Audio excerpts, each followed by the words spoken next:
Thank you, Sue.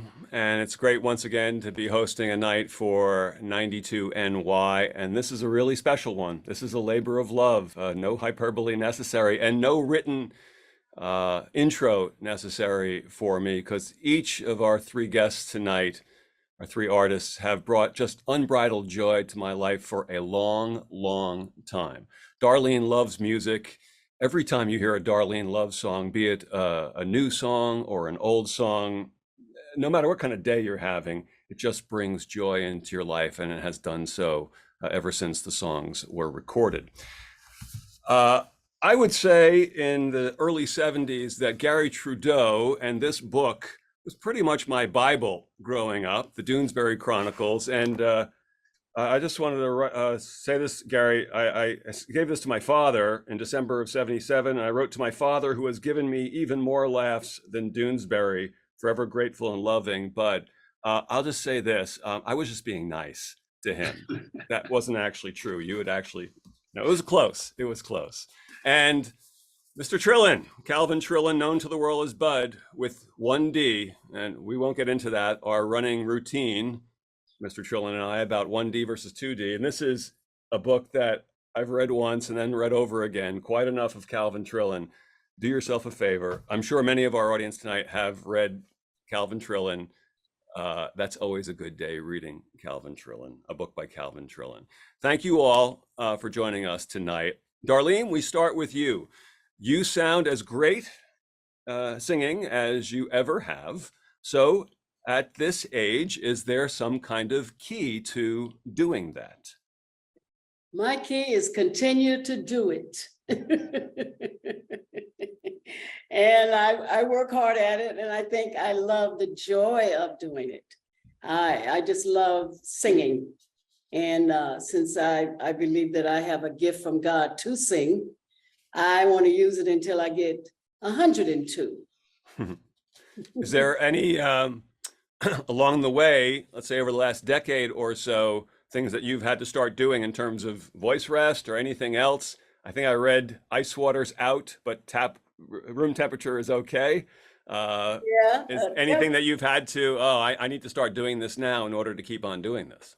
Well, you try to get as much rest as possible, which is something it's kind of hard to do. But in the last 3 or 4 years, I don't do back-to-back shows anymore. I'll try not to do. Like I might have a job in New York and then they want me to fly to New York the next day and do a show. I try not to do back-to-back shows, and that really, really does help. How you plan your shows. If I have a TV show, they have to let me know, within a week or two before, to find out where I'm going to be, what town I'm going to be in, so that I can get back a day before the show. And when I fly to a date, they have to fly me in a day before, so I can get away from the fly fatigue and do the show the next day. That really does help me. Are you able to use, what do they call it, on voice rest? Like if people come into the car or they want to talk to you, it's like, I'm sorry, I'd love to speak to you, but I'm on voice rest today. My husband said, I am a 100% know how to not talk. And it is really very important, especially when you're working. Forget about when you're doing Broadway. I don't know if you ever talk if you're doing Broadway, but I have taught myself not to talk. My friends that know me, if I'm working, they won't call. Thank God for texting now. They say, yep, we know you're not talking, but I'm just calling to say, hey, what's going on? Is everything all right? But I cannot talk for days if I have to. And then what I do also, though, I will start warming my voice up, talking very softly, like maybe 4 or 5 o'clock in the evening, and then start talking louder and louder and louder. But for your voice, man, voice rest, if you can do voice rest, you got it made. Yeah, I'm thinking about whether I can start employing this. Like, hey, I'm on the air, I'm on the radio tomorrow. I'm sorry, I can't speak to you today. Or even better, Darlene's on voice rest. and I'm in simpatico with her. I am not going to be speaking to anyone today. I'm really sorry. I'd love to. I gotta consider this. That would be a cool thing to do. Well, you know what? Also, what people don't understand, talking actually is harder on your throat than singing, because you can't prepare to talk. Mhm. You get up and you start talking. Yeah. And I'm a very loud talker, so I really did have to teach myself not to talk. So we appreciate not only you being here, but also you not being on voice rest for the next hour. I'm not working. There you go. There you go. Garry, in the last years that you were actually writing Doonesbury, did you find, after having done it for so long, that there were things that you had to do in order to kind of keep going and keeping it at the level that you wanted it to be at? Well, one of the things that helped tremendously was I was doing less of it. I did a TV show a while back, and about 10 years ago. And at the time, because I was running it, I just couldn't do that and the script at the same time. So I called up my boss and said, "Are you okay with me just doing the Sunday through the life of the show?" And he said, "Sure, you've been doing this for 40 years. I think we can manage that." So when the show was over, I thought, I'm kind of digging this, not having that weekly deadline. A syndicated cartoonist is kind of like a public utility. You have this set of expectations that you're with the public, that you're going to be cranking out content day after day, 365. And so what's been so wonderful about the last 10 years for me creatively is that I only do the Sundays now. And that gives me, I was just shipping first drafts. There was no way for me to to work the strip to where it should have been. I was the standard for most of my career has been good enough. That seems like a pretty low bar to clear, but there really wasn't any other options. It's just the nature of the work. So for the last decade, I've been able to put the work aside, come back to it a day later, polish it, rethink it. I've got a drawer full of ones that just never made it out the door. All of that is good, just because I'm a little bit prouder of the work I've done over the last 10 years as a result. Do you have, I've talked to musicians who, when they hear a song, a great song, they still just hear what they consider to be the mistakes. When you see old Doonesbury's, are you able to look at it dispassionately? Or is it, oh, I remember that. Yeah, I should have done that. Or, oh, hey, that was pretty good. I haven't seen that one in a while. I like that. Boy, that's a great feeling. And that only happens occasionally to me. I feel like all of them could have been better, or almost all of them. Every now and then I have a longtime colleague who's helped with my books through the years. And last year he said, "I found the perfect strip." And I thought, "Oh God, send it to me. I'd love to know what you think is the perfect strip." And when I got it, I thought, yeah, that's not bad. I wish I'd had a few more of those. But I get to edit them out when we put together the books, the ones that really don't make it. And you move on. But also, and I've always felt this way about music as well, once the musician puts the song out into the world, it of course belongs to the musician. And hopefully that musician is getting paid correctly for that music. And that's a whole nother issue in the music world. But also it kind of belongs to the person who is enjoying it, whose life has been made that much better because of this art. And so, when you put Doonesbury out into the world, whether you thought this one should be, that should be a little better, if it meant something to someone, then okay, Oh, that's great. Yeah, exactly. Mr. Trillin, Yes. you at the age of, what are we looking at now? 48, 49? Yeah, that's about right. Yeah. Okay, I want to make sure. Now you've been writing for a long time and writing beautifully for a long time. So when you sit down now in front of the computer as compared to the typewriter many years ago, is the process, and you're going to write something, perhaps for the New Yorker or something else, is the process basically the same, or do you feel like you have to do something different let's say over the last 5 or 10 years? Well, it's the same as it's been since the computer came around. Hmm. Before that, I did work on a typewriter. I never got to an electric typewriter, but I had a typewriter. And also I do less now than I used to. I think I've lost not less writing, but less stories that require a lot of reporting. Hmm. I think I've lost a little zest for that.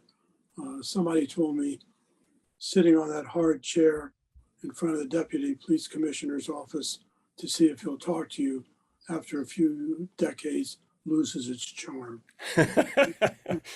I think that's true, but you have to sit in the hard chair to do it. And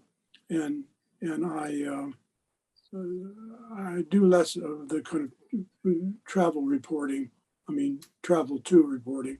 Right. In fact, I realized the other day I've done so little travel lately that I actually found myself buying shampoo in the drugstore. Otherwise, I had hotel shampoo like everybody else. Let me ask you this, and we'll just keep this amongst us. We won't tell anybody else. Did you know actually that shampoo was sold in drugstores up until that point? I didn't recognize the brands. It's been so long. I finally bought one that was it was from that Mel Brooks 1,000-Year-Old Man sketch. Oh, Prel, liquid Prel. Yeah. Couldn't find Prel, but Well, it made yeah, because it a good way. I think liquid Prel kind of went out after that Yeah, 2013-year-old man bit. So the great writer Jacqueline Woodson once told me that when she sits down to write, and she's a wonderful writer, the awards she's won are behind her, not in front of her, because those awards are not going to write the next book, which I thought was a pretty interesting way of looking at it. When you sit down, Bud, to write now, do the muscles that you've accumulated through the years, the writing muscles, does it mean something to what you're trying to write?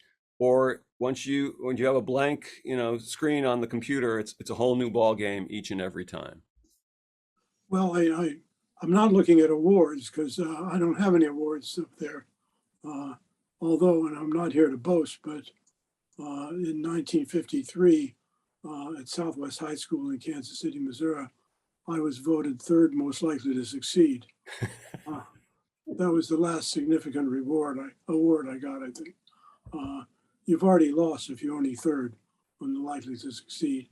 It's all in the perspective, Bud. Yeah. All in the perspective.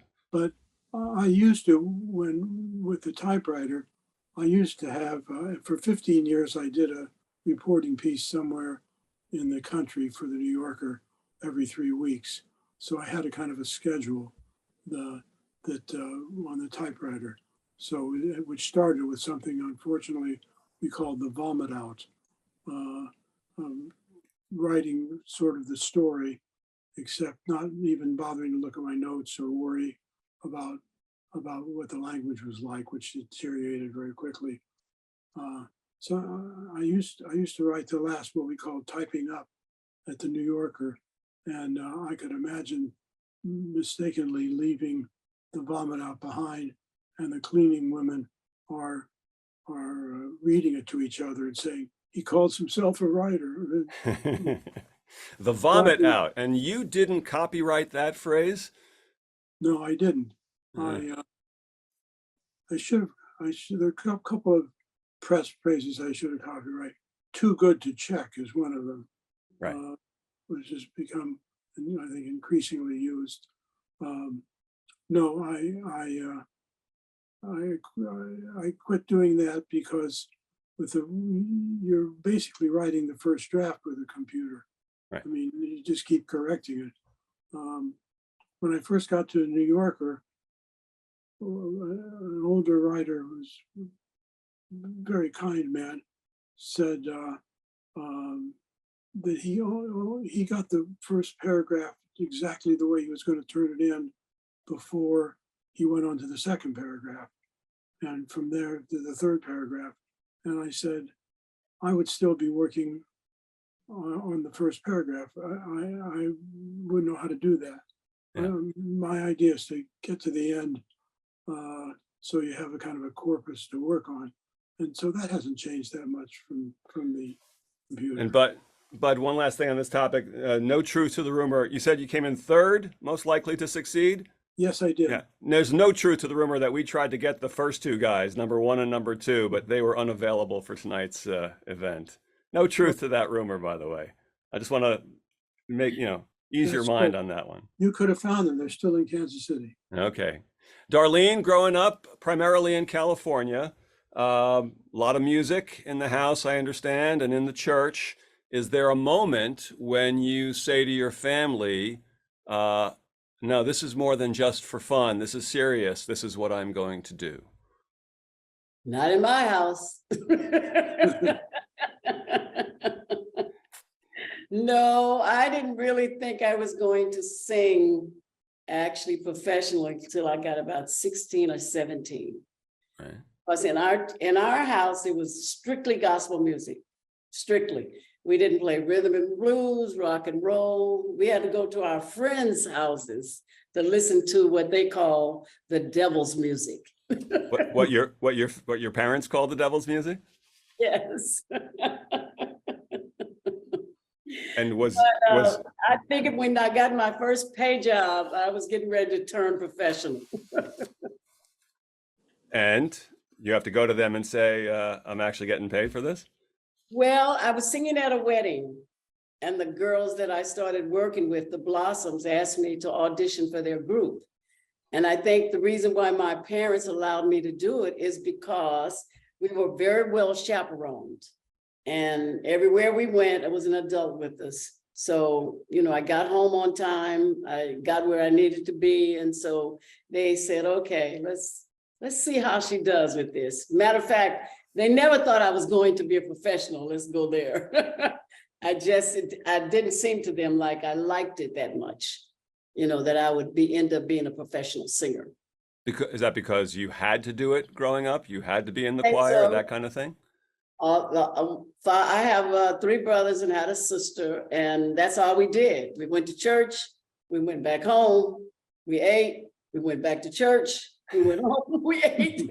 That was our lives, and we thought that was normal because being brought up in a Pentecostal church is that, you just didn't do that kind of singing. And only reason I heard a lot of music, it was at my friend's house. We'd go over there and dance and cut up, but not in my mother's house. So that music, is there like a revelation about that? Like, wow, there's this music out there. Or had you actually heard about it, but just knew you couldn't listen to it in your house? Well, I knew about it because you even listen to it in school. They don't just sing gospel music in school. I was in plays and things like that. But it's just that they thought all music was like, dirty music, as we used to call it, like Annie had a baby, those really raunchy songs. And there wasn't nothing wrong with singing the do run, run, run, the do run, run. Right.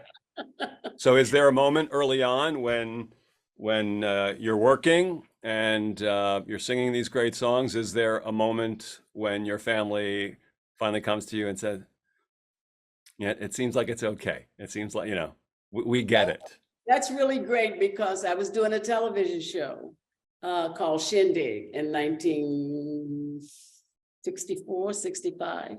Sure. And my mother and father would watch the show every night and, that's really great. You really sounded good tonight. They didn't help me along, but they didn't say I couldn't do it. You know what I'm saying? They didn't praise me or that was really, you know what I'm saying? Or give me that pep talk.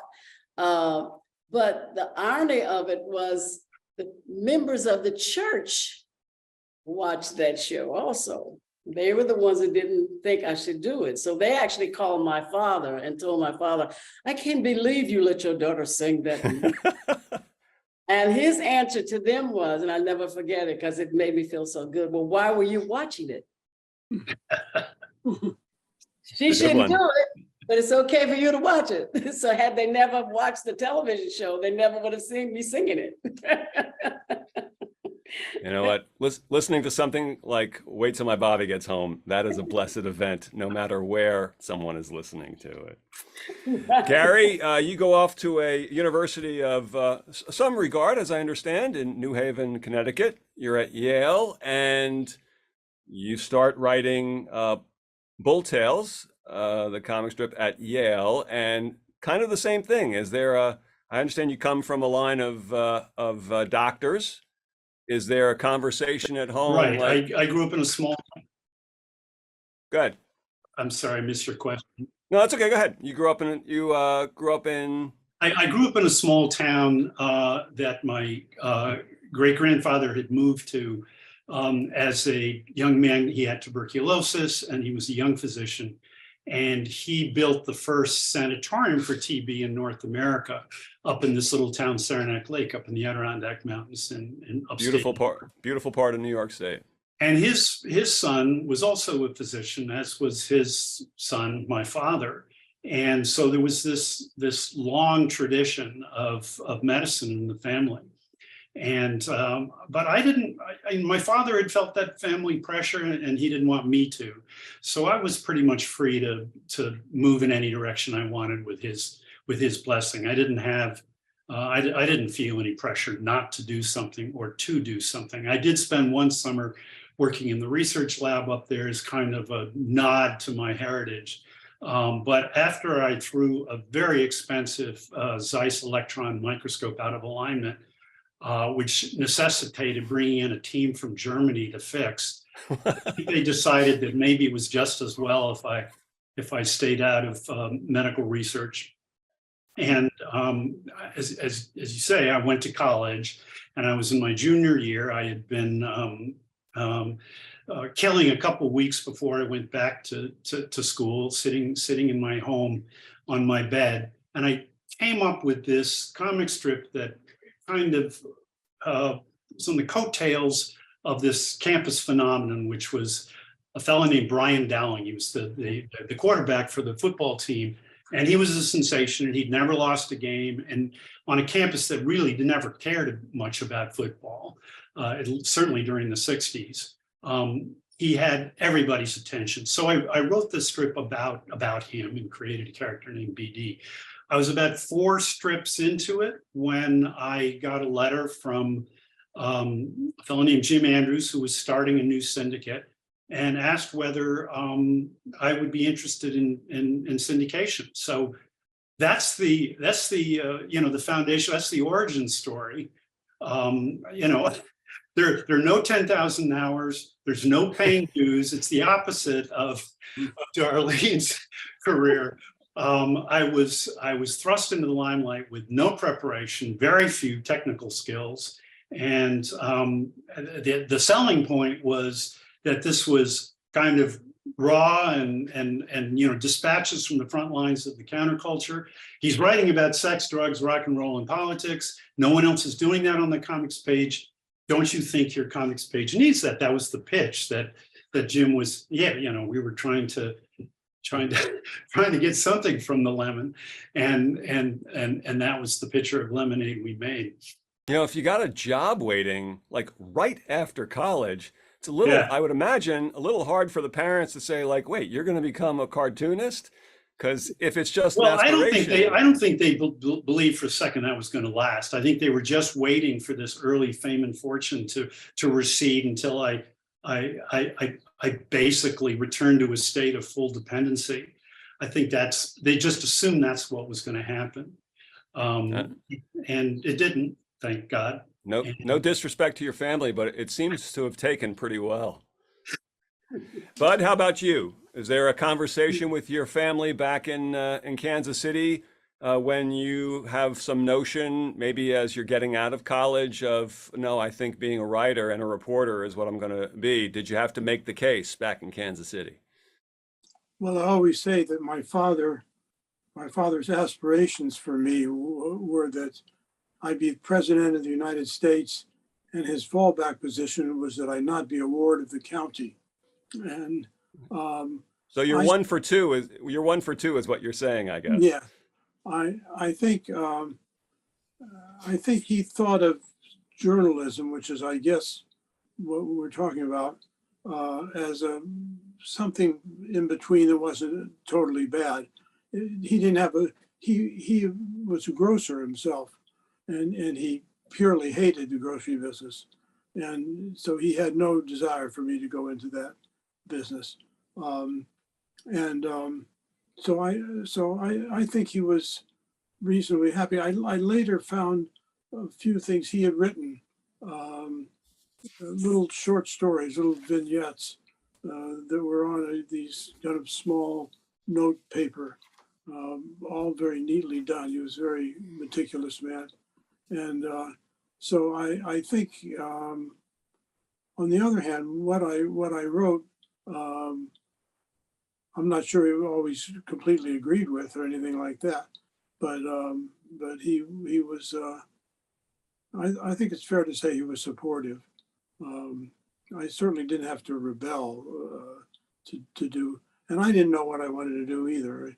I think a lot of people who became reporters, particularly from schools like the school that Garry and I went to,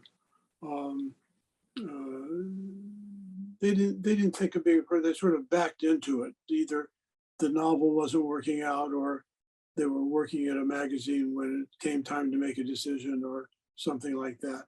But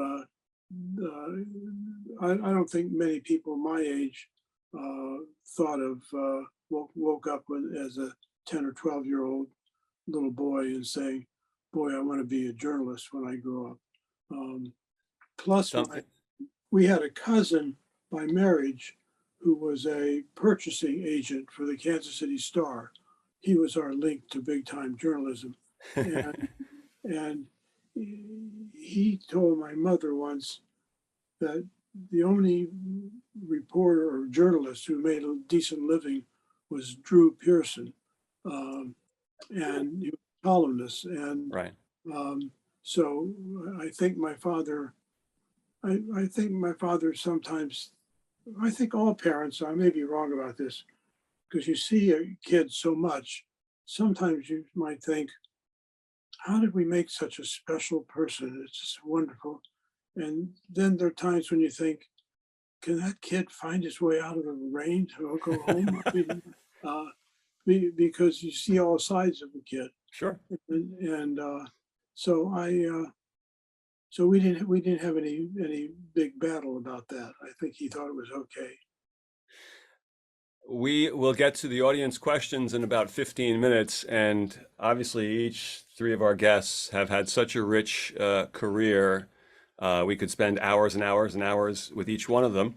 The next line of questioning, each one of you have created work and art and many pieces of art that are memorable. Darlene, I want to start with you. I've read that you have said, and you can correct me please if I'm wrong, which has happened from time to time. In our house, we call that Tuesday, me being wrong, that you thought the recording experience of, for the record, the greatest Christmas song ever, Christmas Baby Please Come Home, and that's no disrespect to other Christmas songs, but this is not opinion, this is fact. It's the greatest Christmas song ever. That was one of your better, or perhaps the top recording experience that you had. If so, is that true? And also, I'm always fascinated talking to musicians or writers or actors. Do you know when you're creating something good? You know what? That is such a wonderful question, because I don't get asked that question very much. I still think today that's one of the greatest Christmas songs ever written, because of it's such a fun, wonderful song. During that time, we were recording the first rock and roll Christmas album for Phil Spector. But we were doing all the regular songs, you know, the Frosty the Snowman, Silent Night, you know, Jingle Bells. And it was fun, but we said, oh, this will be cute, you know. But then I got Christmas Baby Please Come Home, which was an original Christmas song. I was a little leery at first, because I said, you want to do an original? You know, I don't know a whole lot of people in 1963 that were doing original Christmas songs to be put out, especially a rock and roll Christmas song. But as we were doing it, we had some of the greatest musicians of our time that was on that record. And it was so much fun. And I think Phil had me to sing that song maybe about 4 or 5 times, which is unusual because the song was so great, I thought, and everybody else, that it's when we finished the last take, everybody in the room just got quiet. Just went, wow, now this is going to really be great. And we all felt that way. And then to our surprise, Phil Spector was putting the record out that Christmas. And that year, John Kennedy got assassinated. Mm-hmm. So Phil Spector shoved the album. He didn't think anybody would want to listen to any kind of music to make you happy or whatever. And we were all very disappointed. But I always believed that that would be a great song, a great Christmas song. I didn't know in 2022, 23 that it would be a top 10 record every year since it's been out.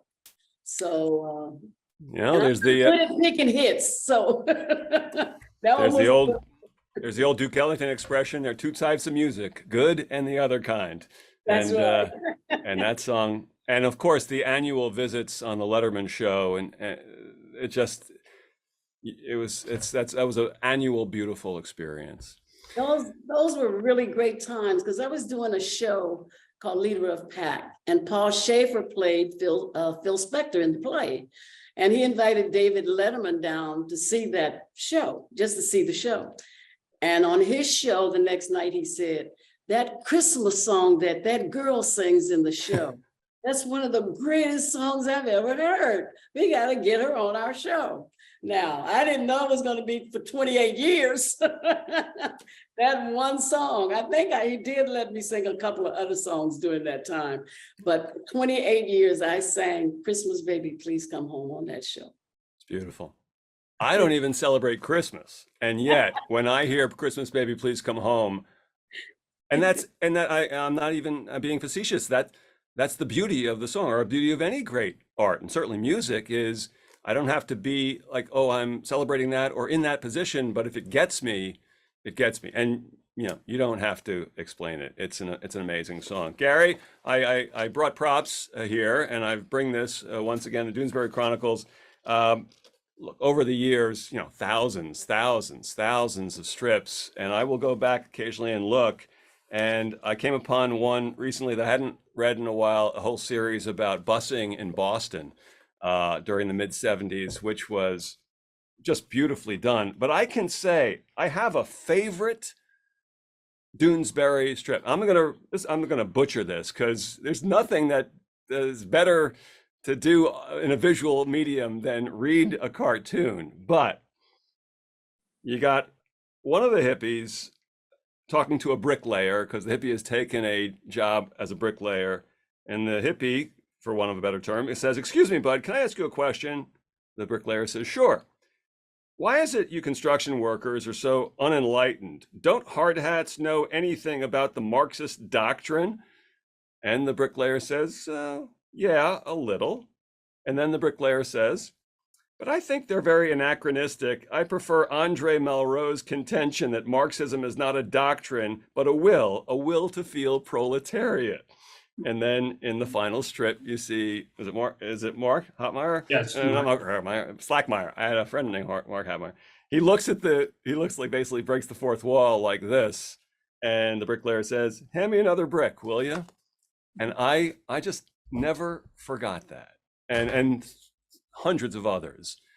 Just, oh my, that just makes me laugh every time. And so again, when you're creating, do you know, oh, I think I really forget about having something here for the whole thing, which clearly was the case, but in an individual strip, oh, I think I got something clever here. Well, I'll answer that, but before we move on from Darlene's Christmas song, I want to say that she did another great Christmas song called "All Alone on Christmas." Mm-hmm. that I think I enjoy that just as much. She did it with the E Street Band. Is that right, Darlene? Yeah, Stevie Van Zandt, he wrote that for the movie. Yeah, it's amazing. I've heard good things about that E Street Band. I've heard Yeah, good things yeah. about it. You hooked up with a pretty good band for that. and Yeah, I and think so, they too. with an amazing singer. So Yeah. Uh, go ahead, Gary.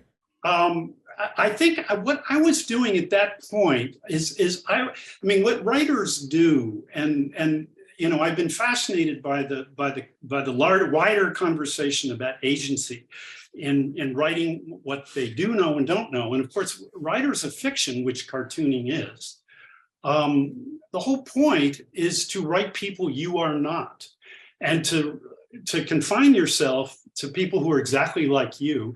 Now there's some people who've done that wonderfully, Updike and Cheever and so forth. But if you write about people who are only like you, then you're not really stretching your imagination. You're not going out and viewing the parade of humanity that you know, that is modern life in America. And I just was so eager to do that. So I was projecting into the heads of Vietnam soldiers. I couldn't have been further away from Vietnam in every respect. But I thought, well, geez, we have 500,000 of our countrymen over there. I should at least try to understand what they're going through. So I wrote about them. The Hard Hats had been organized here in New York City to protest for the war. And I thought, okay, let's stop just considering them as Archie Bunkers and try to see what their inner life might be like. Now, I suppose that's pretty presumptuous because I didn't come from a working class family. I wasn't a grunt in Vietnam, but that's what writers do. But also, eventually, I gotta imagine when you first started, the notion that one day Doonesbury would be, is it in Stars and Stripes? It was pretty quickly. Yeah, it was, I think, year 3, 1973. Stars and Stripes bought it. There were a few attempts to bump it out of Stars and Stripes, Right. but it stayed for decades. But you also went to Fallujah and you went to Walter Reed. So you weren't just kind of talking the talk. Was that something that you kind of had in mind all the while, or it's? No, I was just through serendipity. I had those opportunities in the middle of the first Gulf War, Right. Which I had been trying to get over to. There were 2,000 journalists over there, and I made the mistake of writing about how the Saudis were sitting out the war themselves. The young Saudis were sitting in their clubs while American soldiers were on their border defending them from Iraq. And I couldn't get a visa. So one day I get this cold phone call from a colonel who's commander of a tank division in Kuwait City. And he said, I hear you're having trouble getting over here. And I said, yeah, the Saudis won't let me in. And he said, well, why don't you just come and we'll work it out. So I got on a plane and I flew to Riyadh, and I arrived at 2 in the morning, and I'm getting close to immigration. I'm thinking, this can't go well. I have no business being here. And just as I'm about to meet with the official, a side door opens and these 2 American soldiers come in, take me by my elbows, whisk me out the door, put me in a helicopter and fly me to Kuwait. And I arrive at this fire base just outside of Kuwait City.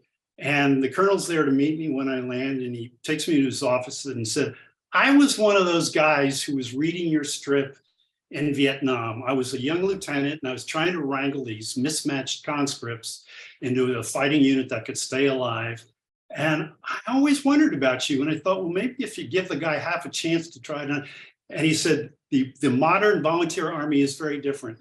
And here's the deal. I'll take you anywhere. You can play with the toys. You can go out in an M1A tank. You can fly over the highway of death and the burning oil wells. But when you come back in the evening, you have to spend the evening, each evening that you're here, talking to my guys and seeing what life is like for soldiers in a citizen's army. And that's when I started making friendships. And even though I opposed all the wars that we have subsequently fought, I did think it was worth trying to understand the people that we had sent to fight them.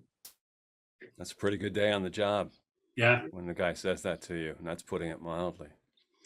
Bud, I have loved your writing forever, and it's often made me think, especially the writing from the civil rights movement, and your writings in Georgia and being there with the Freedom Riders in the early 60s. And then, of course, it's made me laugh with your stories of food all around the world and your family's connection to food, and you as a father teaching your daughters about food, and of course, writing about your beloved wife, Alice. And that I have always told people there is no more beautiful piece written by a spouse about the other spouse than your piece, Alice Off the Page, about 5 years after she died.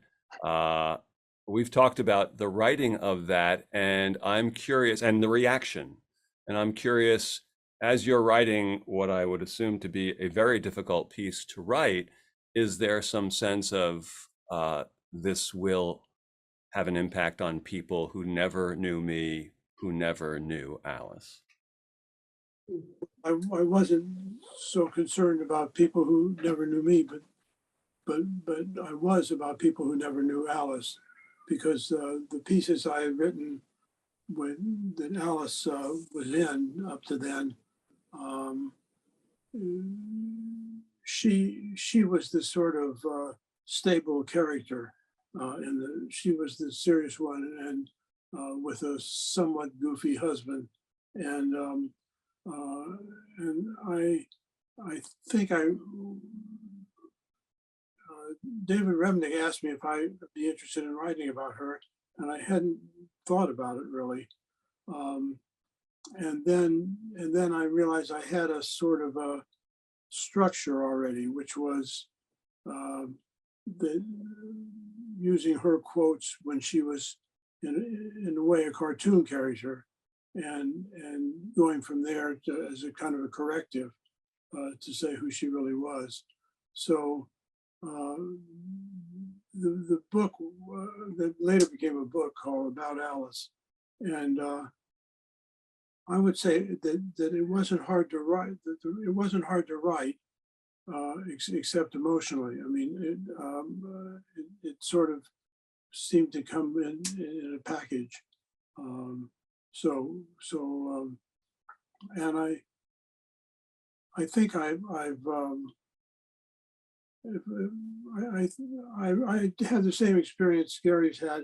I sometimes have some reason to read a piece over again years later, and I come across a sentence saying something. I say, God, what did he think about? That doesn't make sense, really. And then occasionally I'll come across one and said, hey, that guy's not a bad writer. He's in the days of the book tour, people often ended up in Chicago interviewed by Studs Terkel, and Studs Terkel had not only had read your book, but he'd underlined in black, and he knew what he was talking about.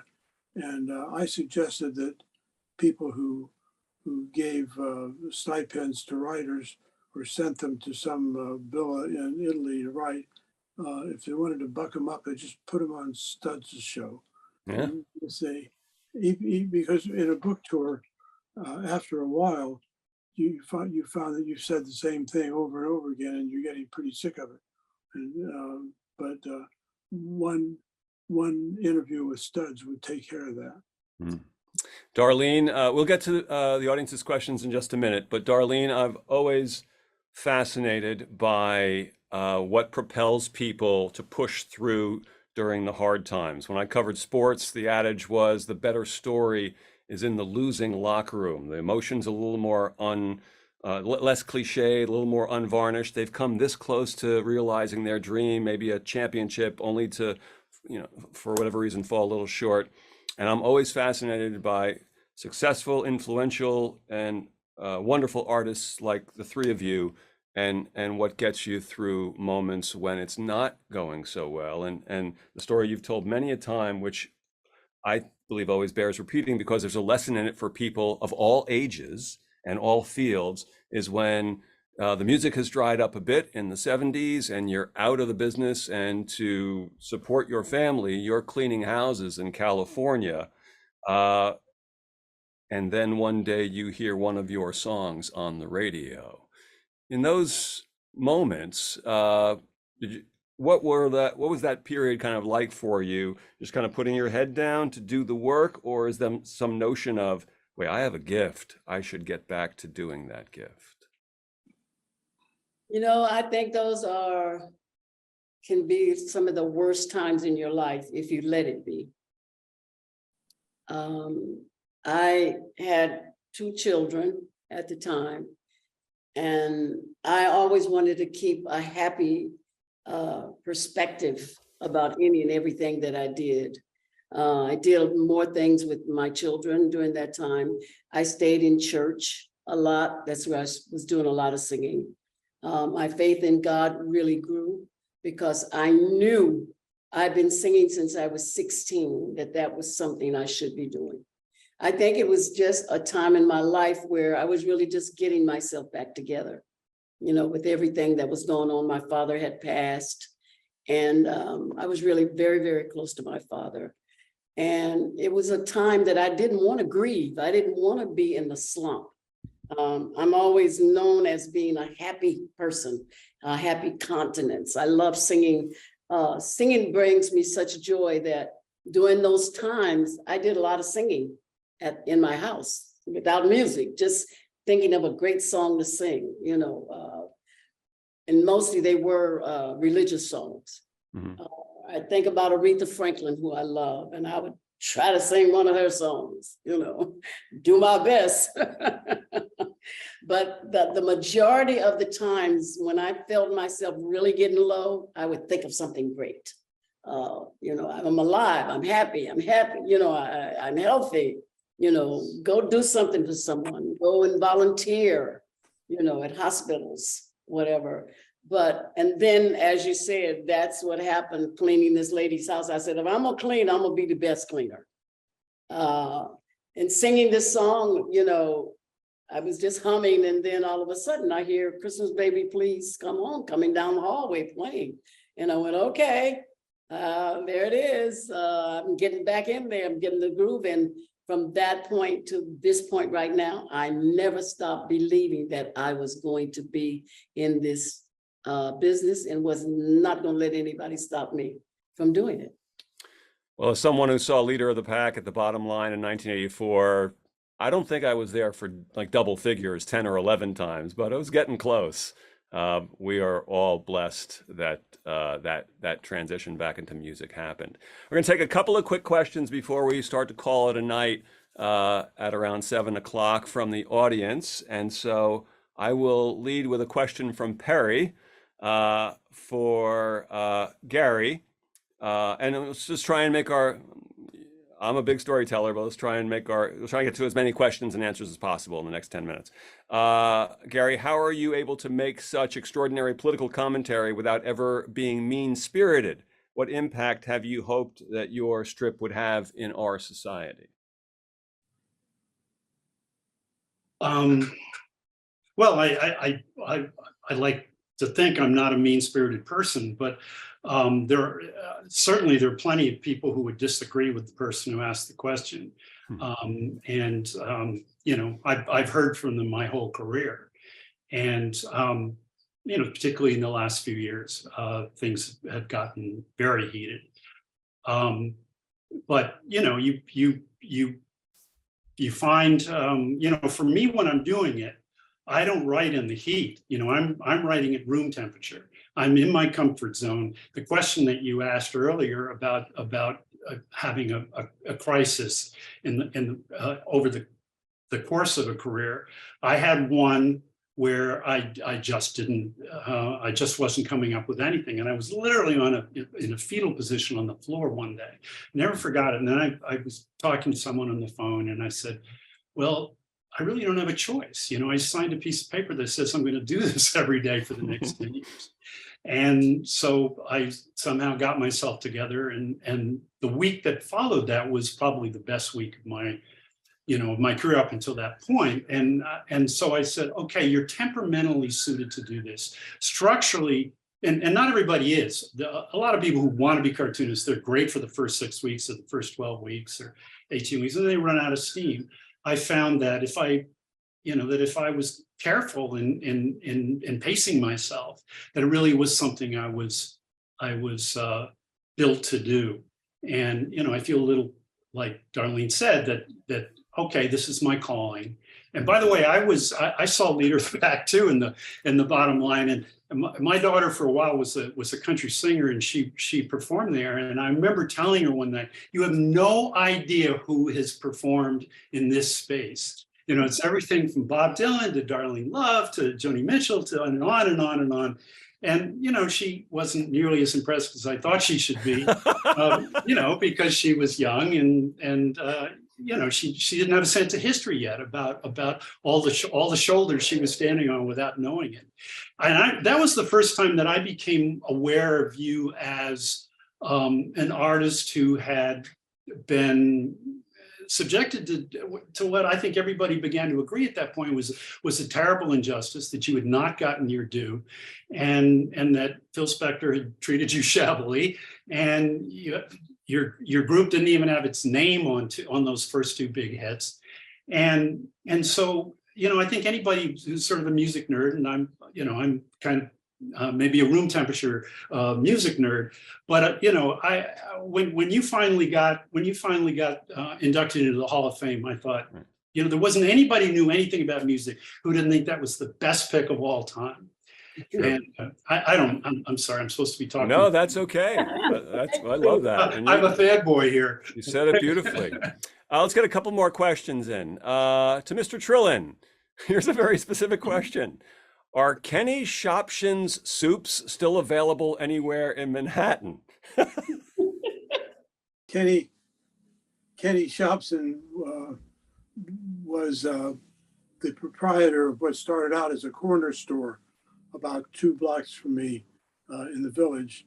And he gradually changed it into a restaurant, which had 900 items on the menu. And the fact checkers at the New Yorker actually counted them twice, or 900 and something, 200 soups, and a lot of rules. You, for instance, no copying. If the person at the table next to you ordered Egyptian hummus, which needless to say was neither Egyptian nor hummus, and then you said, I'd like some Egyptian hummus. That sounds good. Said, no copying. You can't copy. Anyway, Kenny died, but 2 of his kids, by that time they had moved to the Essex Market, which has now been remodeled into a kind of a flashy looking market. And last time I checked, the Shopson kids were still running a little place there. So yes, it is. And people say, wasn't he like the soup Nazi? I said, soup Nazi was really a mild-mannered guy compared to Kenny was serious. But anyway, the answer is yes. Okay. I think the I wasn't sure that I created this event tonight in order to give out food recommendations and suggestions and advice, but that's okay. That's good. Why not? Why not? Let's try and get one more in. For Darlene, did the movie 20 Feet, this is from Judy Weissman, did the movie 20 Feet from Stardom revitalize your career even more than it had already started to take off before that? Second question, are you ever planning to come to Maine to perform? We need you badly. Huge fan. 20 Feet from Stardom was amazing, and it did give me a lot of more work, places that I hadn't been before. Mainly my career, which is great, is at Christmas time, from October to January. And I started getting work in towns that I had never been in before, because people realized that I could still sing. So they started hired me in places I had never worked before. People say, how did you get a job there? I said, child, I don't know. Music is everywhere. And when people recognize me, they want me to come to their town. I said, call the newspaper people and tell them, Yeah. Love needs to be here to work. Yeah. Because also, if someone, for whatever reason, maybe because they're, 18 or 19, hears a song for the first time, Wynton Marsalis once said to me in an interview, there's not old music or new music, there's just music. So if somebody's picking up Louis Armstrong from the late 20s and hearing it for the first time, it doesn't, it's just great. And so if someone's hearing He's a Rebel for the first time, wow, I am envious of that person, because wow, to hear that for the first time, how great is that? Let's finish up kind of snapshot, a question that was asked, I believe, to all of you, and I'll send it to each of you individually before we finish up. Darlene, we'll start with you. Is there a moment in your career you are proudest of? Yes, that's a very easy one for me. Singing at the White House for Barack Obama. And I think that is something I never even thought of dreaming, let alone him being the first Black president. But for me to be able to be asked to sing at the White House for him, I'll never forget that feeling. It was amazing. Garry, how about you? Not so much a moment as a period of time in the early 2000s where I was writing, where I was spending a lot of time at Ward 57 in Walter Reed, talking to amputees and folks with PTSD. And it was a period of time that was very meaningful, that all these folks were letting me into their lives and telling me their stories, and that I was able to tell them in the strip. Mr. Trillin, we'll give you the final word.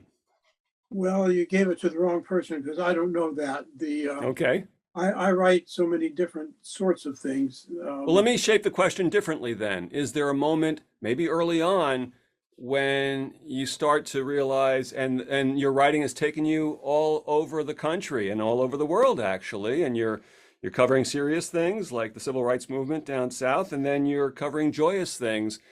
Is there a sense at any point of, oh, I had an idea, I've realized the dream of doing this, and it's working? I'd like to think there is, but I always tell people when they say, we're still writing, if I knew how to do anything else, I would do it. But that's all I know. And I sometimes think when I'm between projects, I think, well, this would be a time to put together that harpsichord kit in the basement, but I don't have a harpsichord kit in the basement. Or this would be a good time for me to recatalog my collection of Civil War artifacts. I don't have one of those, so I only, not having any hobbies really, or in a way any interest, except what I write about. I think that I either have to write or sit in the dark and stare out into space in a fetal position. Garry gave me that idea. Well, the harpsichord, I guess I know what to get you for your next birthday. A not so subtle request to get a harpsichord from your friends, I guess. That's true. So to say that this has been a labor of love, and we're just scratching the surface on so many topics that we could discuss with these three wonderful artists is an understatement. It's also said sometimes in the journalism world, don't meet your heroes because you might be disappointed. But let me just state for the record here that meeting Calvin Trillin, sometimes you find out that your heroes are even better people than they are in their profession. And that's a beautiful thing. And that has enriched my life tremendously with my friend, even though once again, I'm still not from Kansas City, with Calvin Trillin. Garry Trudeau. Garry, I have this, I have a bunch of the other books at home. You were our teacher, you were my teacher And you were a teacher for so many of us growing up with the notion of, oh, that, high praise in my father's house, who had a beautiful sense of humor, not a mean sense of humor. But when my father, he would sit and watch we would watch a sitcom that was like kind of a mediocre sitcom, and he would say, I could write this.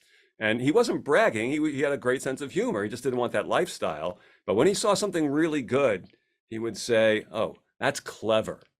That was like the high praise. That's clever. And Doonesbury was and is clever. And it taught us. It taught us about sarcasm. It taught us about issues. It taught us about being funny about issues and not being funny about issues.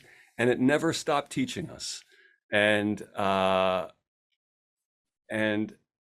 there's a great line in an old movie. Now it's such a great movie that I'm going to forget the name of it. The Last Hurrah, when the mayor is dying and one of his aides, he turns to one of his aides, who's been his aide forever, Spencer Tracy in the movie, and says, how do you thank a man for a million laughs? Garry, how do we thank you for a million laughs? And Darlene, it's in the moments, in the happy moments, that one's easy. Oh, things are going great, and wait till my Bobby Gets Home is coming on, or I'm listening to it and I feel it's great. But in the moments, the struggle, when that music comes on, and I'm just using one small example of many, many songs, the expression, that is a gift that keeps on giving.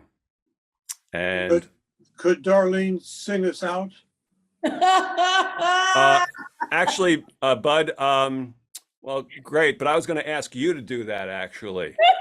I gave up as you can hear, my voice is somewhat limited now. And I gave up my American Idol dreams a couple of years ago. So that rumor that I heard about it initially being Simon and Trillin before Simon and Garfunkel, that is not true? Not true. I'm not from Long Island. Okay, well, there you go. Darlene, I'm sorry, Mr. Trillin. My client Darlene is on voice rest right now. So. See the way he walks down the street. There you go. Watch the way he shuffles his feet. My holds his head up high when he goes walking by. He's my guy. He's a rebel. What else to say after that? Thank you to the three of you. Thank you, as always, to 92 NY, one of the great institutions in New York City. And we hope to see you again, both in person and virtually. Thank you, Bud. A wonderful event. And thanks to all of our guests. And see you all soon. Happy 105th anniversary to 92 NY. Have a good evening.